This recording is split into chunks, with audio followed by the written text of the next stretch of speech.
प्रिय विद्यार्थियों, आज हम क्रिया का विस्तार से अध्ययन करेंगे। क्रिया शब्द का शाब्दिक अर्थ होता है करना। जिन शब्दों के द्वारा किसी कार्य का करना या होना पाया जाता है वे शब्द क्रिया कहलाते हैं। जैसे पढ़ना, लिखना, बोलना, आना, जाना आदि। इन सभी शब्दों से किसी ना किसी कार्य के करने का बोध हो रहा है, इसलिए ये सब जो हैं क्रिया कहला रहे हैं। क्रिया मूलतः दो प्रकार की होती है, एक मूल क्रिया और दूसरी यौगिक क्रिया।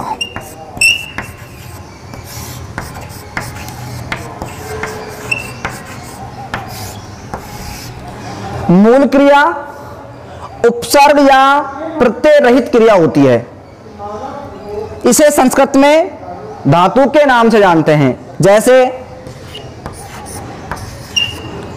पढ़ो, लिखो और चल।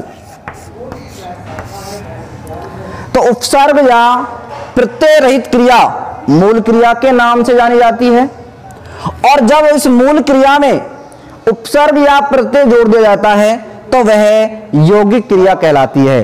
जैसे पढ़ना,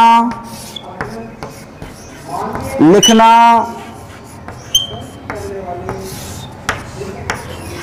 चलना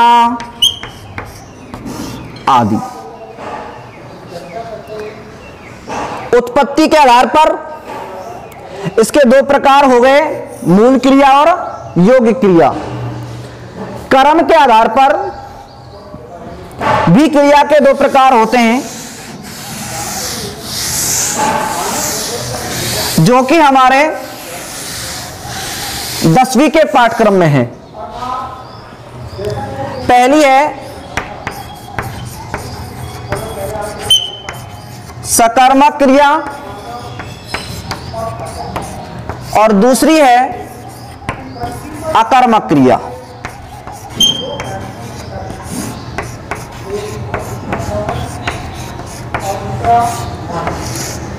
नाम से पता चल रहा है, सकर्मक अर्थात कर्म सहित वह क्रिया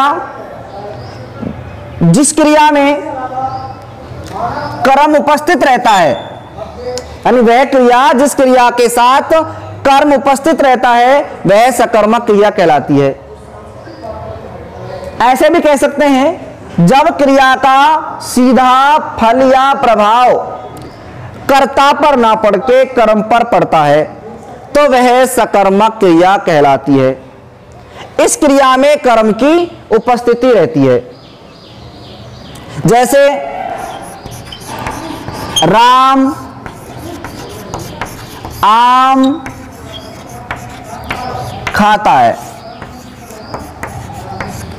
इस वाक्य में खाता है क्रिया है, लेकिन खाता है क्या? आम। ये आम जो है कर्म है, और क्रिया के साथ में कर्म का आगमन हुआ है, इसलिए यह क्रिया जो है सकर्मक क्रिया कहलाएगी। एक बात और बता देना चाहता हूं मैं आपको, कर्म दो प्रकार के होते हैं, एक सजीव कर्म और दूसरा निर्जीव कर्म।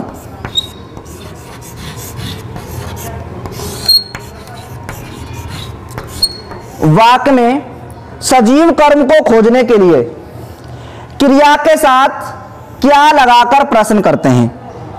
क्रिया के साथ किसे, किसको आदि लगाकर प्रश्न करते हैं। जब हम क्रिया के साथ किसे या किसको लगाकर प्रश्न करेंगे तो हमें सजीव कर्म की प्राप्ति होगी। जैसे उदाहरण के लिए राम ने सीता को अंगूठी भेंट की। अंगूठी भेंट की किसे, तो उत्तर आएगा सीता। जो सीता होगी ये क्या होगा, सजीव कर्म होगा। और जब हम क्रिया के साथ क्या लगाकर प्रश्न करेंगे तो उससे हमें प्राप्ति होगी निर्जीव कर्म की। जैसे भेंट की क्या, अंगूठी। जो सजीव कर्म होता है वह कर्ता के बाद आता है और जो निर्जीव कर्म होता है वह क्रिया से पहले आता है, क्रिया के बिल्कुल निकट होता है। ठीक है, तो अब हम ये भी सीख गए कि वाक्य में सजीव कर्म को कैसे छांटेंगे और निर्जीव कर्म को कैसे छांटेंगे। तो ये बात ध्यान रखने योग्य है कि जब क्रिया का सीधा फल या प्रभाव कर्ता पर ना पड़ के कर्म पर पड़ता है तो वह सकर्मक क्रिया कहलाती है। इस क्रिया में क्रिया के साथ कर्म की मौजूदगी रहती है, कर्म इसमें उपस्थित रहता है। जैसे राम ने सीता को अंगूठी भेंट की। भेंट की किसे, सीता को, यह भी कर्म है। क्या भेंट की, अंगूठी, यह भी कर्म है। ऊपर वाले वाक्य में राम आम खाता है, खाता है क्या, आम, कर्म है, इसलिए ये सकर्मक क्रिया है। ये सकर्मक जो क्रिया होती है इसके भी दो प्रकार होते हैं। एक तो होती है एक कर्मक क्रिया, एक कर्मक क्रिया। एक कर्मक क्रिया वह होती है जिसमें क्रिया के साथ एक ही कर्म आता है। जैसे राम आम खाता है, इस वाक्य में खाता है क्रिया है, आम जो है कर्म है, लेकिन खाता है के साथ एक ही कर्म आया है, इसलिए यह है एक कर्मक क्रिया कहलाएगी। और यदि क्रिया के साथ दो कर्म उपस्थित हो तो वह द्विकर्मक क्रिया कहलाएगी।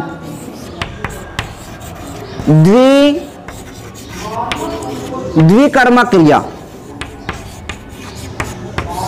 इसमें क्रिया के साथ दो कर्म उपस्थित रहते हैं। जैसे राम ने सीता को अंगूठी भेंट की।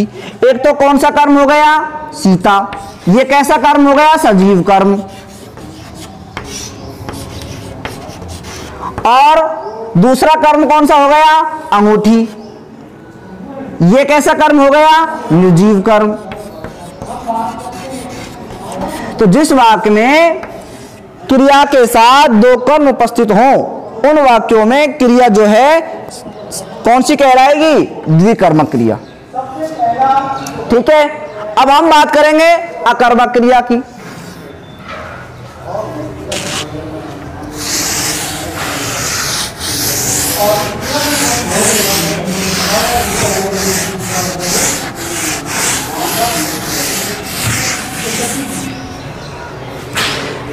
अकर्मक क्रिया में नाम से पता चलता है ए का मतलब नहीं और कर्म का मतलब कर्म। जिस क्रिया के साथ कर्म उपस्थित नहीं रहता है वह क्रिया कौन सी कहलाती है, अकर्मक क्रिया।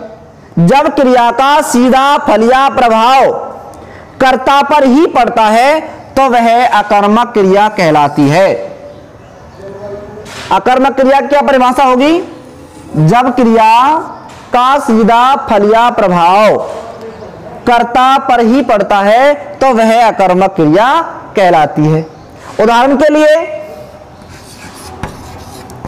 वह रोता है,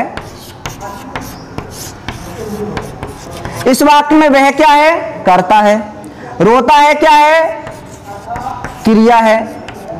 क्या नहीं है इसमें, कर्म नहीं है, इसलिए कैसे क्रिया हो गई, अकर्मक क्रिया। वह पढ़ता है, राजू नहाता है, आकाश में बादल गरजते हैं, आसमान में पक्षी उड़ते हैं, इन सभी वाक्यों में कौन सी क्रिया होगी? अकर्मक क्रिया होगी। ठीक है, तो कर्म के आधार पर क्रिया के कितने प्रकार होते हैं? 2 प्रकार होते हैं, एक सकर्मक क्रिया और दूसरी अकर्मक क्रिया।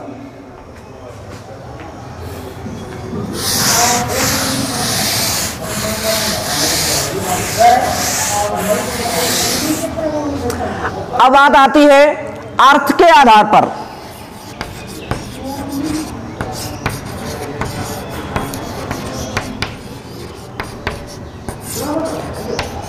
अर्थ के आधार पर क्रिया के प्रकार।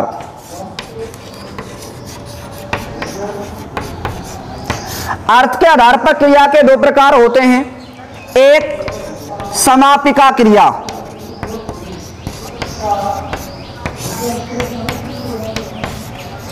और दूसरी है असमापिका क्रिया।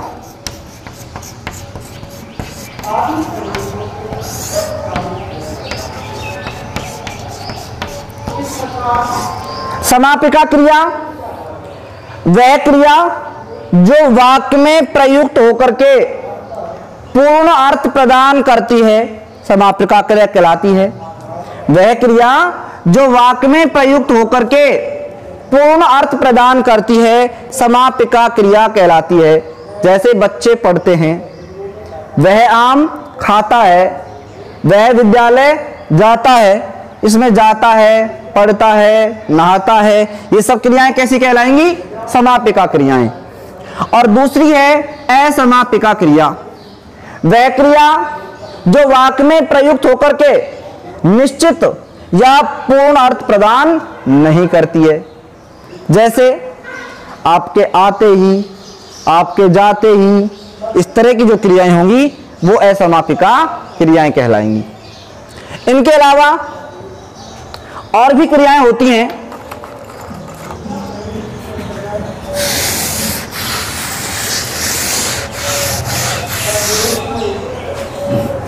एक क्रिया है प्रेरणार्थक क्रिया।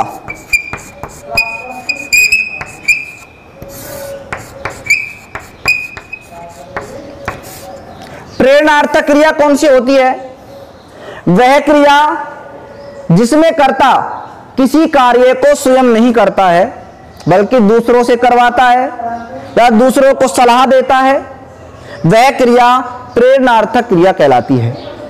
प्रेरणार्थक क्रिया में प्रेरणा का भाव होता है और वह भी विनम्रता पूर्वक होता है। जब कर्ता किसी क्रिया को स्वयं ना करके दूसरों से करवाता है अथवा करने की प्रेरणा या सलाह देता है तो वह प्रेरणार्थक क्रिया कहलाती है। प्रेरणार्थक क्रिया हमेशा ही सकर्मक होती है। प्रेरणार्थक क्रिया हमेशा ही सकर्मक होती है।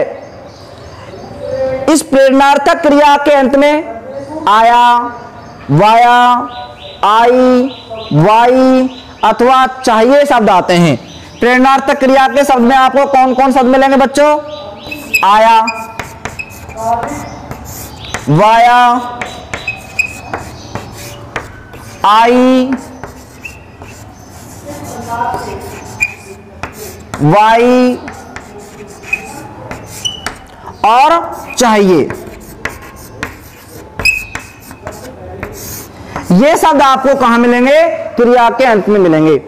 यदि किसी क्रिया के साथ में आया, वाया, आई, वाई और चाहिए शब्द लगा दे जाएं तो वह क्रिया किस में परिवर्तित हो जाएगी? प्रेरणार्थक क्रिया में परिवर्तित हो जाएगी।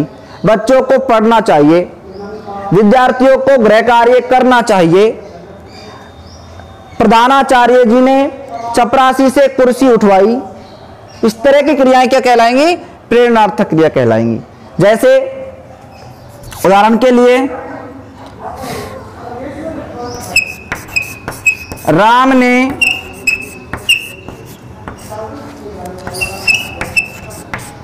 श्याम से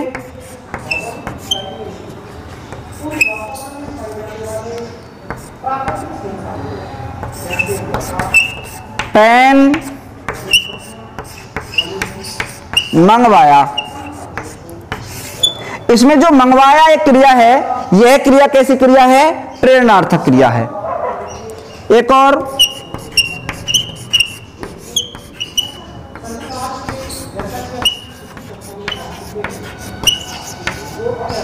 अलवर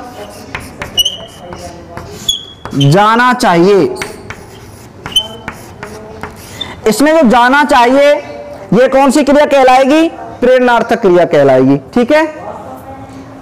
इसके अलावा एक और क्रिया होती है,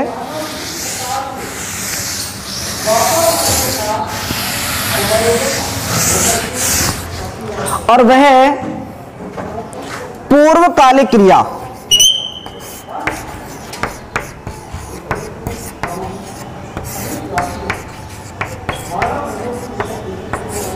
पूर्वकालिक क्रिया, इस क्रिया में कर्ता किसी एक क्रिया को करने के तुरंत बाद दूसरी क्रिया करता है, तो पहले वाली जो क्रिया होती है वह पूर्वकालिक क्रिया कहलाती है। समझ बैठी? जब कर्ता किसी एक क्रिया को करने के तुरंत बाद दूसरी क्रिया करता है, तो पहले वाली जो क्रिया होती है वह पूर्वकालिक कहलाती है। इस पूर्वकालिक क्रिया की पहचान क्या होती है? इस क्रिया में पहले वाली क्रिया के साथ जो क्रिया पहले की जाएगी या जो क्रिया मूल क्रिया होगी, उस क्रिया के साथ कर या कर के सब जुड़े होंगे। कर अथवा कर के सब जुड़े होंगे, और जिस क्रिया में कर या कर के सब जुड़े हों वह क्रिया पूर्वकालिक क्रिया कहलाएगी। जैसे वह हंसकर, वह हंसकर चली गई। इस वाक्य में कर्ता कौन है? वह। और ये वह जो करता है ये एक साथ कितने कार्य कर रहा है? दो कार्य। पहले कार्य कौन सा कर रहा है? हंसने का कर रहा है। दूसरा कार्य कौन सा कर रहा है? जाने का कर रहा है। अब ये जो हंसकर क्रिया है ये कौन सी क्रिया कहलाएगी? ये पूर्वकालिक क्रिया कहलाएगी। और इसी में क्या जुड़ा हुआ है? कर भी जुड़ा हुआ है। राम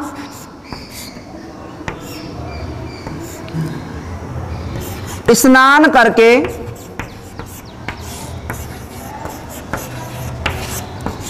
मंदिर जाता है। स्नान करके मंदिर जाता है। पहला कार्य कौन सा कर रहा है? स्नान करने कर रहा है। दूसरा कार्य कौन सा कर रहा है? मंदिर जाने का कर रहा है। और कर के शब्द भी किसके साथ जुड़ा हुआ है? स्नान के साथ जुड़ा हुआ है। इसलिए यह क्रिया क्या कहलाएगी? पूर्वकालिक क्रिया कहलाएगी। हमें परिभाषा क्या याद रखनी होगी? जब कोई कर्ता किसी एक क्रिया को करने के तुरंत बाद दूसरी क्रिया करता है, तो पहले वाली जो क्रिया होती है वह पूर्वकालिक कहलाती है। इस क्रिया में कर या कर के सब जुड़े होते हैं। इससे अगली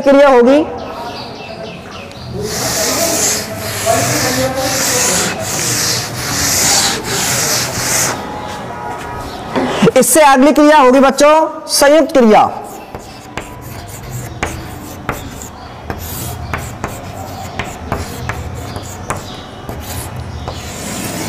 जब दो क्रियाएं मिलकर के एक ही अर्थ प्रदान करती हैं, तो वह क्रिया कौन सी क्रिया कहलाती है? संयुक्त क्रिया कहलाती है। जब दो क्रियाएं मिलकर के एक ही अर्थ प्रदान करती हैं, तो वह संयुक्त क्रिया कहलाती है। उदाहरण के लिए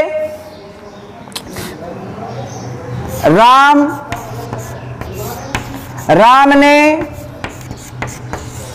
पाठ पढ़ लिया। अब इस वाक्य में दो क्रियाएं हैं। एक तो है पढ़ना, ये अलग क्रिया है, और दूसरा है लेना, ये अलग क्रिया है। लेकिन दोनों क्रियाएं जो है ना अर्थ एक ही प्रदान कर रही हैं, और वो कर रही हैं पढ़ने का। इसलिए जब दो क्रियाएं मिलकर के एक ही अर्थ प्रदान करती हैं, तो वह कहलाती है संयुक्त क्रिया। पुलिस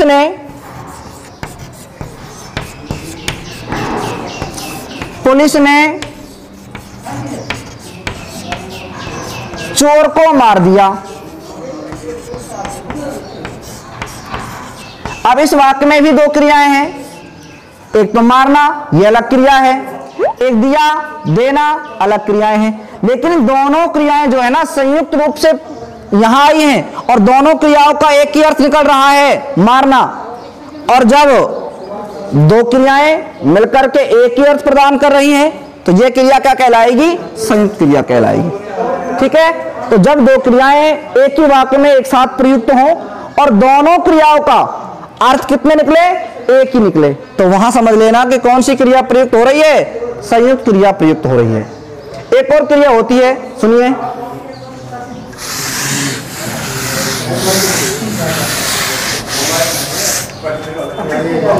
एक और क्रिया होती है और वो होती है लाला नाम धातु क्रिया। नाम का मतलब क्या होता है? नाम का मतलब होता है संज्ञा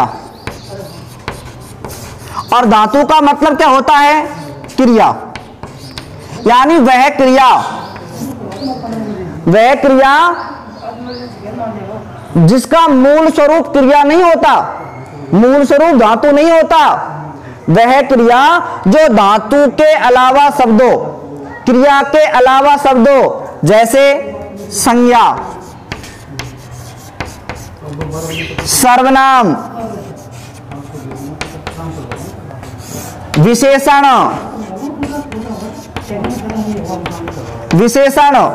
आदि शब्दों में प्रत्यय जोड़कर बनाई जाती है।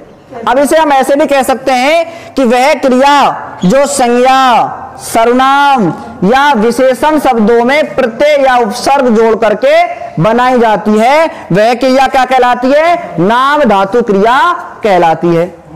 उदाहरण के लिए एक शब्द है शर्म। अब ये जो शर्म शब्द है ना, ये कोई धातु नहीं है, कोई क्रिया नहीं है। ये शर्म जो शब्द है ये क्या है? एक संज्ञा है। क्या है? संज्ञा। और हमने इस शब्द में क्या जोड़ दिया? ना जोड़ दिया, ना प्रत्यय जुड़ गया है ना। अब ये शर्म प्लस ना, अब ये क्या बन गया? ये बन गया शर्माना। लेकिन अब ये शर्माना बन गया तो ये क्या बन गई? ये क्रिया बन गई। एक और शब्द है जैसे लालच शब्द है। ये लालच शब्द क्या है? ये कोई क्रिया नहीं है, धातु नहीं है। लालच शब्द संज्ञा है और इसमें हमने क्या जोड़ दिया? ना जोड़ दिया। अब ये क्या बन गया? ये बन गया ललचाना।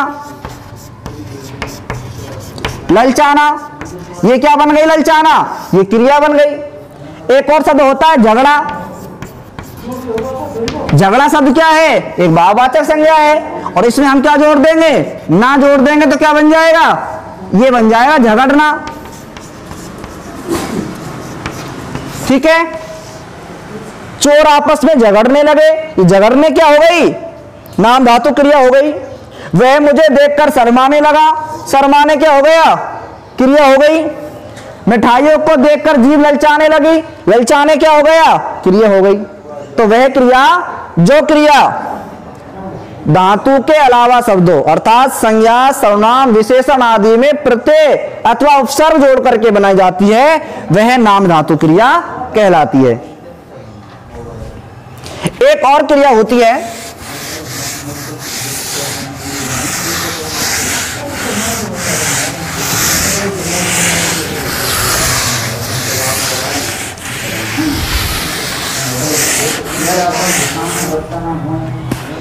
और वह है सहायक क्रिया।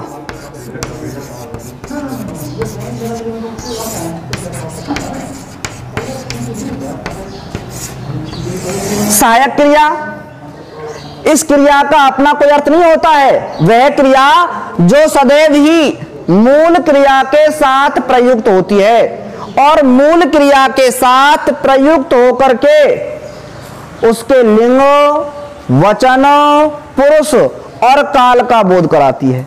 वह क्रिया जो सदैव ही मूल क्रिया के साथ प्रयुक्त होती है और उसके साथ प्रयुक्त होकर के उसके लिंग, वचन, पुरुष और काल का बोध कराती है, क्या कहलाती है? सहायक क्रिया कहलाती है। जैसे वह पढ़ रहा है। अब इस वाक्य में पढ़ना, ये पढ़ क्या है? ये मूल क्रिया है। ठीक है, और इसके साथ क्या आ रहा है? रहा है आ रहा है। ये रहा है क्या कहलाएगी? ये सहायक क्रिया कहलाएगी। ठीक है भाई। और ये किसका बोध करा रही है? ये जो पढ़ रहा है ना, कौन? वह इसके लिंग को बता रही है, इसके वचन का बोध करा रही है और इसके काल का भी क्या करा रही है? बोध करा रही है। तो वह क्रिया जो मूल क्रिया के साथ प्रयुक्त होकर के उसके लिंग, वचन और पुरुष का बोध कराती है, वह क्रिया सहायक क्रिया कहलाती है। ठीक है, इस तरह बच्चों अपना 2 अंक का जो टॉपिक है क्रिया वो पूरा हो गया। इसमें से एक प्रश्न आएगा आपसे, किसी एक क्रिया में से उसकी परिभाषा पूछ सकता है, उसका कोई उदाहरण दे सकता है, आपसे उसकी परिभाषा लिखवा सकता है। लेकिन ये ध्यान रखने की विशेष बात है कि अपने 10वीं बोर्ड के पाठ्यक्रम में केवल सकर्मक क्रिया, एक तो सकर्मक क्रिया और दूसरी है अकर्मक क्रिया, इन दोनों में से ही ज्यादातर जो है प्रश्न पूछे जाते हैं। धन्यवाद।